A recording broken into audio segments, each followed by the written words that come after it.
America Report with Ed Martin.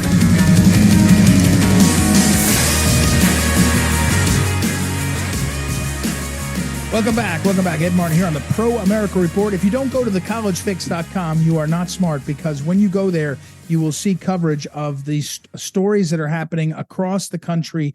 The subheading of the College Fix is Breaking Campus News, Launching Media Careers, because they're taking a look at what's happening on college campus. It's very clever, and they're utilizing student journalists there. And we have had as a guest before on the program Matt Lamb, who's the associate editor over at the College Fix. Again, thecollegefix.com. And to me, it's always fun and energizing, because you see these two things. One is coverage of what's happening on campus, actual news, and young people stepping up to write about this and to communicate about this. And as they say, they break campus news and they launch media careers. So welcome back to the program, Matt. How are you?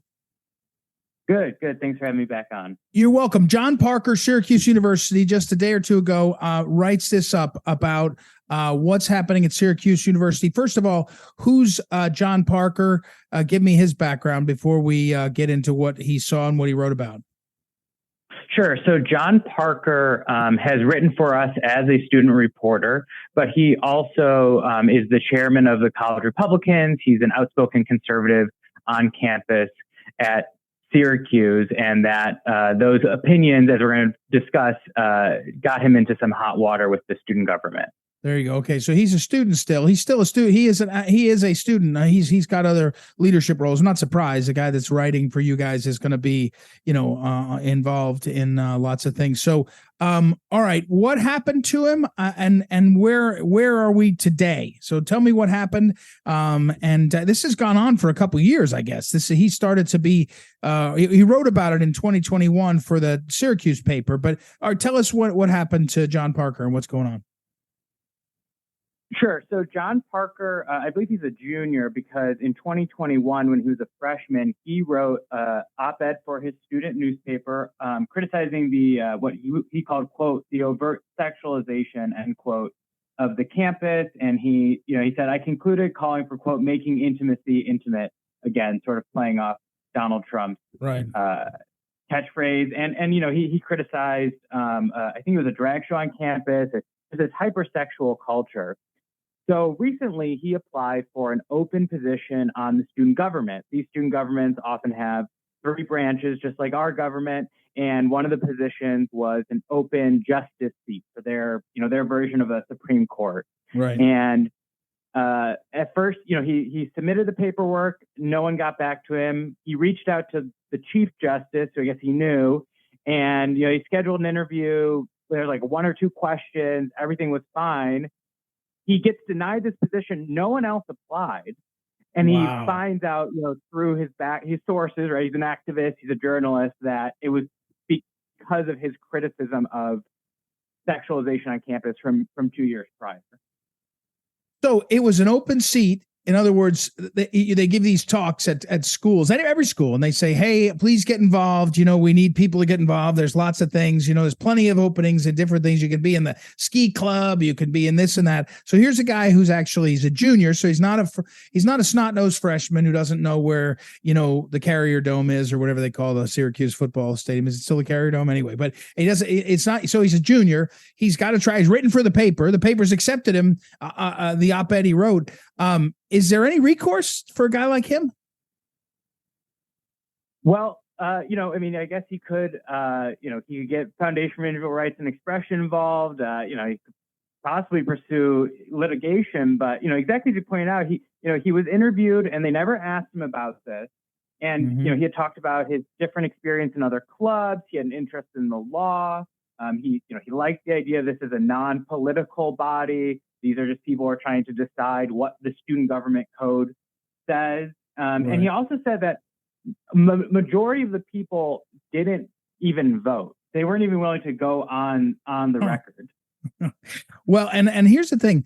I looked at what he wrote, at least how he wrote this. So he wrote this up for the College Fix. We're talking again with Matt Lamb, who is the associate editor over at the College Fix. And I look what he wrote. I looked at what he wrote up. He's referring to his own op-ed, and he did have this language. I hate to say it to him. He kind of acknowledges it now as a junior. When he's a freshman, he put in all this sort of qualifying language. He says something like, because many people think condemning lewd drag is a criticism of the LGBT community overall, which of course is political and social suicide, they avoid judge. So he's acknowledging, he's saying, I'm not saying that. He did the hedges that you're supposed to do if you want to protect yourself, and he still doesn't get it. So back to my point, Matt, in the world of colleges, is there's can you go to the, I don't mean litigation, because no young man or woman should want litigation, but can you go to the I don't know, dean of student affairs? Can you go to the university? Is there any reason to think that the university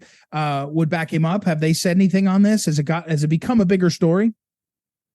I don't believe they've said anything. I'm sure the student government now is really hustling to find someone else to fill the role. I mean, they do have, I mean, you could in theory use a Title IX complaint. You could use bias reporting. There was a professor out of University of Houston who suggested, I think, that right-leaning students use these systems to their advantage when they're, singled out for their political views or for being white or for being a male. So, I'm not advising him, but of course that is something he could do if the systems are in place to call out bias in any form, which I think it's pretty clear he has suffered bias for his political views, which I'm sure also somewhat his religious views as well, because they touch on issues of human sexuality and homosexuality and transgenderism.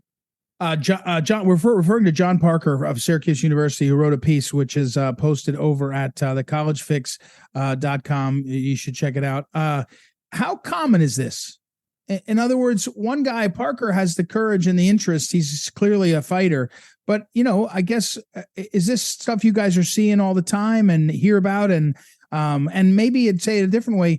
Is there any hope that some of this is breaking, that it's kind of gone too far? Well, it of course depends. I mean, I can share when I was at Loyola, I was very critical of DEI, and then there was an open student government position, and all of the questions they asked me about it, I think, were about diversity. There was actually a student government president, I believe, at Florida State a few years ago, who was a Catholic, and in a private group chat for the campus Catholic Club or Newman Center, he said something, I think it was in 2020, about, look, we can be concerned about racial issues, but, Black Lives Matter, they don't like the nuclear family. They promote, LGBT things that we as Catholics, we can't be supportive of. And that eventually got him kicked off of the student government. It's a public university, so he sued, and I think he won some damages, and I guess he won his position back. So, but I think this is going to keep happening. And like you said, it's probably happening a lot more than we know of. It takes someone like John Parker, who is willing to be an activist. He is already willing, obviously, to share his opinion, to share these beliefs and make this known. But I assume it happens all the time in student government. Yeah, I tell you, one of the best things about, in my mind, the College Fix and the collegefix.com as a website is just get people seeing that they can have the I don't know if it's solidarity or the courage to see a guy like Parker out there and you guys talking about it, so that people think, hey, I'm not alone out here, because that's the feeling that is sort of encouraged. So, hey, Matt Lamb, thank you as always. Matt Lamb is the associate editor over at the College Fix. Again, thecollegefix.com.